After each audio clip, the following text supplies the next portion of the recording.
এই মুহূর্তে যে খবর আসছে, কসবায় অ্যাক্রোপলিস মলে ভয়াবহ অগ্নিকাণ্ড, বিধ্বংসী অগ্নিকাণ্ড অ্যাক্রোপলিস মলের ভিতরে। দেখতে পাচ্ছেন সেই ছবি।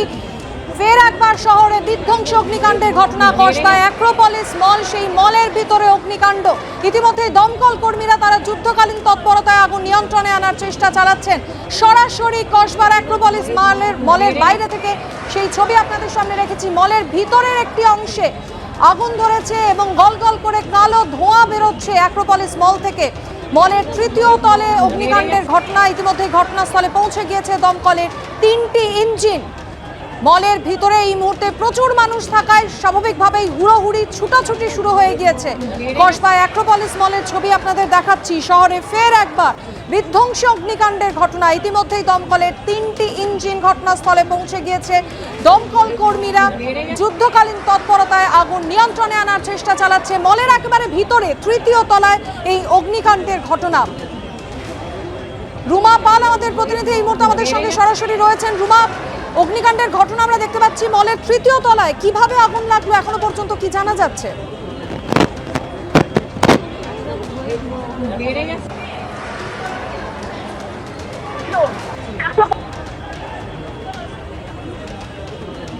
আমাদের সঙ্গে যোগাযোগ বিচ্ছিন্ন হয়ে গিয়েছে, আমরা যোগাযোগ করার চেষ্টা করছি রুমার সঙ্গে। অ্যাক্রোপলিস মলে অগ্নিকাণ্ডের ঘটনা। মলের ভিতরে তৃতীয় তলায় আগুন লেগেছে এবং গলগল করে কালো ধোঁয়া বের হতে দেখা যাচ্ছে। রুমা পাল প্রতিনিধি সরাসরি রয়েছেন। রুমা, দেখতে পাচ্ছি মলের যে এন্ট্রান্স সেখান থেকে কালো ধোঁয়া বেরোচ্ছে, কিভাবে আগুন লাগলো? দেখো, প্রথমেই বলে রাখি, অ্যাক্রোপলিস মল 3rd ফ্লোরে আগুন লেগেছে এমনটাই জানা যাচ্ছে। আমি সেই চিত্রটাই দেখিয়ে দিচ্ছি। একেবারে ধোঁয়ায় ধোঁয়ায় কিন্তু চারিদিক ছেয়ে গেছে। 3rd ফ্লোরে কি করে আগুন লেগেছে সেটাই এখন সব খতিয়ে দেখা হচ্ছে। ইতিমধ্যেই কিন্তু ফায়ার ইঞ্জিন এসেছে এবং 2টি ফায়ার ইঞ্জিন দেখা হচ্ছে এবং সঙ্গে সঙ্গে অ্যাক্রোপলিস মল থেকে যারা ছিলেন ভেতরে সঙ্গে সঙ্গে তাদেরকে কিন্তু বের করে দেওয়া হয়েছে। এবং এতটাই ধোঁয়া, বুঝতেই পারছো যেখানে আমরা কথা বলছি সেখানে কিন্তু এতটুকু এগোনো যাচ্ছে না, এতটাই কিন্তু ধোঁয়া কিন্তু অ্যাক্রোপলিস মল পুরো ছেয়ে গেছে। এবং যারা রয়েছেন এখানে ভেতরে, যারা সিকিউরিটি রয়েছেন, তারাও বুঝতে পারেননি, কারণ তাদের সাথে কথা হচ্ছিল কিছুক্ষণ আগে। তাদের বক্তব্য হঠাৎ করে কিন্তু তারা দেখতে পান যে আগুনের একটা শিখা ওঠে এবং তারপরে কিন্তু ধোঁয়া উঠতে থাকে। এবং তারপরে অ্যাক্রোপলিস মল, বুঝতেই পারছো সেখানে কিন্তু সাধারণ মানুষ এবং অবশ্যই মলে কিন্তু প্রত্যেকজন আসেন এবং দেখতে পাচ্ছ রাস্তায় তাদের একদম কিন্তু বের করে দেওয়া হয়েছে। সঙ্গে সঙ্গে ভ্যাকেট করা হয়েছে পুরো অ্যাক্রোপলিস মল থেকে। কিভাবে 3rd ফ্লোরে আগুন লাগলো, কি আছে এবং 3rd ফ্লোরে কি শপ রয়েছে এবং কোথা থেকে কিভাবে এই আগুনের উৎস, সেটাই কিন্তু খতিয়ে দেখা হচ্ছে। কিন্তু সব থেকে বড় প্রশ্ন হচ্ছে আগুন নেভানো। এখন সব থেকে বড় দায়িত্ব হচ্ছে আগুন নেভানো। এবং ধোঁয়ায় ধোঁয়ায় পুরো ছেড়ে গেছে অ্যাক্রোপলিস মলের পুরো, যেখানে বাইরে আমরা দেখতে পাচ্ছি এবং বাইরে পুরো চত্বর রয়েছে এবং সাধারণ মানুষ রয়েছে যারা অ্যাক্রোপলিস মলে ছিল তাদেরকে কিন্তু বের করে দেওয়া হয়েছে। কোনোভাবেই কিন্তু এখানে ভেতরে প্রবেশ করতে দেওয়া হচ্ছে না।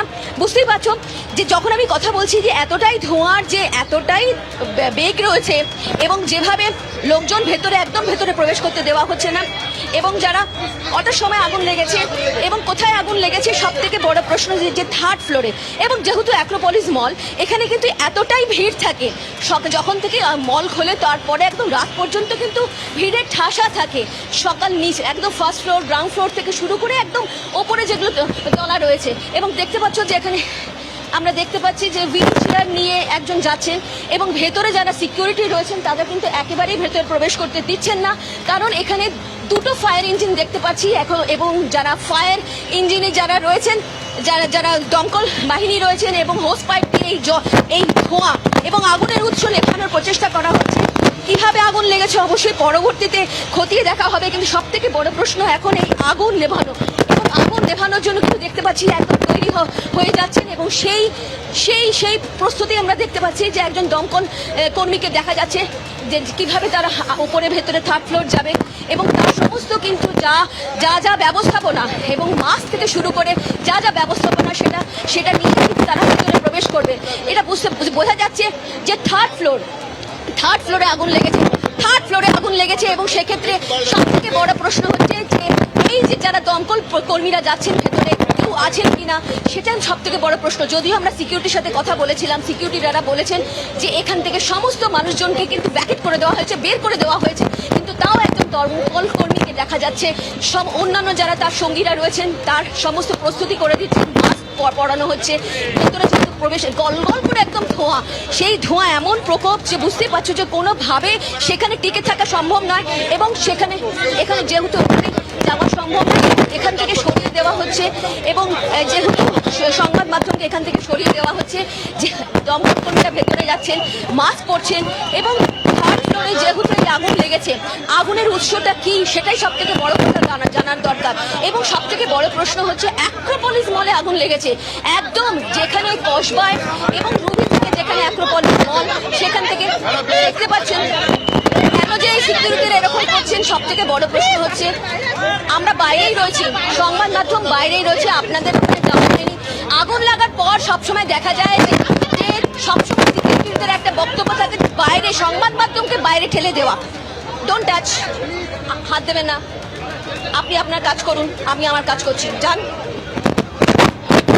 সব থেকে বড় প্রশ্ন হচ্ছে, অর্থাৎ পরিস্থিতি আমরা দেখতে পাচ্ছি গোটা মল কার্যত কালো ধোঁয়ায় ঢেকে গিয়েছে এবং এই মলের ভিতরে প্রেক্ষাগৃহ রয়েছে, একাধিক রেস্তোরাঁ রয়েছে, একাধিক দোকান রয়েছে। তার ফলে সমস্ত দোকানের কর্মীদের তারা কি অবস্থায় রয়েছেন সেটা একটা চিন্তার বিষয়। যদিও আমাদের প্রতিনিধি রুমা পাল যেমনটা জানাচ্ছিলেন যে ইতিমধ্যেই সবাইকে বের করার প্রক্রিয়া শুরু হয়ে গিয়েছে। অ্যাক্রোপলিস মলের ভিতরে তৃতীয় তলায় এই অগ্নিকাণ্ডের ঘটনায় ইতিমধ্যে দমকলের 2টি ইঞ্জিন ঘটনাস্থলে পৌঁছে গিয়েছেন। দমকল কর্মীরা আগুনের উৎস এখনো খুঁজে বের করতে পারেননি, কিন্তু যেহেতু কালো ধোঁয়ায় গোটা এলাকা ঢেকে গিয়েছে, তাই দমকল কর্মীরা অক্সিজেন মাস্ক পরে ভিতরে ঢোকার চেষ্টা চালাচ্ছেন।